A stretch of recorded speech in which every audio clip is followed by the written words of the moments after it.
Hi guys! So, kagigising lang ng person, nakaligo na ako. Kakain na lang tayo, tapos nagre-ready na ako kasi it's already 10:15 ng umaga. So, it's October 15 for today's video. It's payday sale. So, magla-live tayo ng paikot-ikot for today's video kasi payday sale. Kaya pumasok kayo sa live for today's video. Charot. So, ayun, mag-aayos na nga tayo. So, nakadress ako for today's video kasi wala na akong masuot na pants. Magre-ready lang ako, then wait niyo ako. So, doon na nga tayo sa live room mag-aayos. So, nakadamit naman na ako, nakakain na ako. Yung dadalhin ko na yung baon ko. Doon na lang tayo magme-makeup sa live room kasi baka maliit pa tayo. Kaya let's go! Mag-drive na tayo! So, pagdating natin sa work, syempre tambay-tambay muna ng person kasi medyo mahaba pa ang time natin. Kaya ng mga time na yan, nag-ayos muna ako. Tapos, nag-set na para sumalang sa live. Alam niyo ba yung damit kong suot dyan? Regalo pa sa akin yan ng dati kong ka-work. Ako din kasi yung tipo ng taong mahilig sa dress. So, pagkatapos sumayaw, duty muna. Katatapos lang natin mag-duty. So, bibili tayo ng delata or ng century tuna sa labas para makakain na ako ng lunch. Yeah, let's go! So, after ko nga kumain ng lunch niyan, biglang pumunta yung amo namin dito sa room, tapos nagbigay ng saging. Kaya ayan, na mag-random person, mukhang unggoy na kumakain ng saging. Nagugutom na din kasi akong mga part na yan, tapos malapit na duty ko.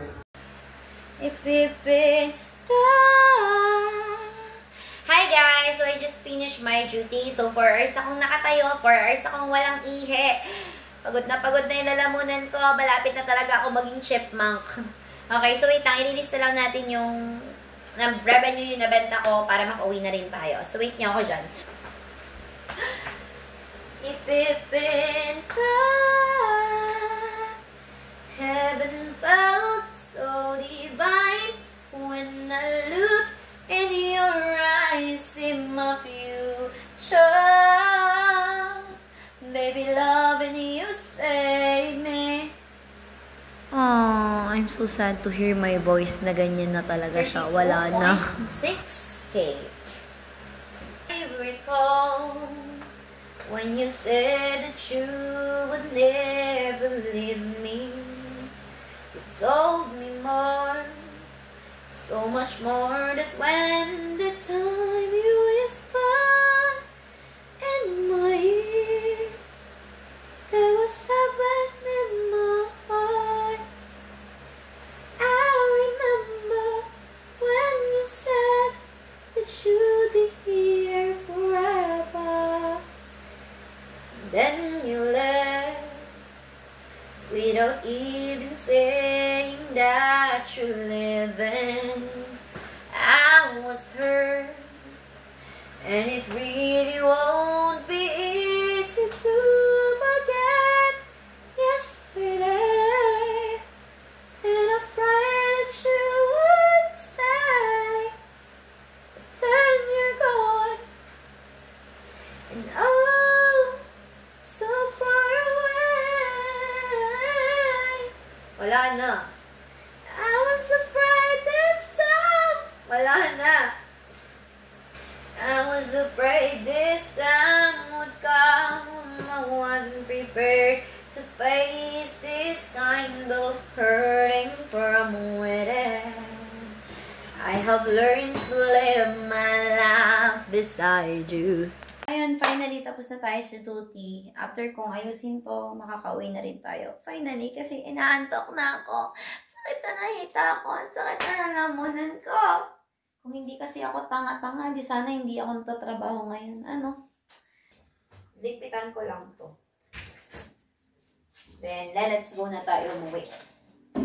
Alas 12 na ng madaling araw.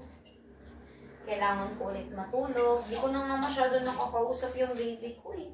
Kasi masyado akong busy sa work. Busy din siya sa work. Buti na lang talaga hindi kami nawawala ng araw na hindi nag-uusap. Para, you know, even though LDR, pero updated pa rin sa isa't isa. Dapat ganon.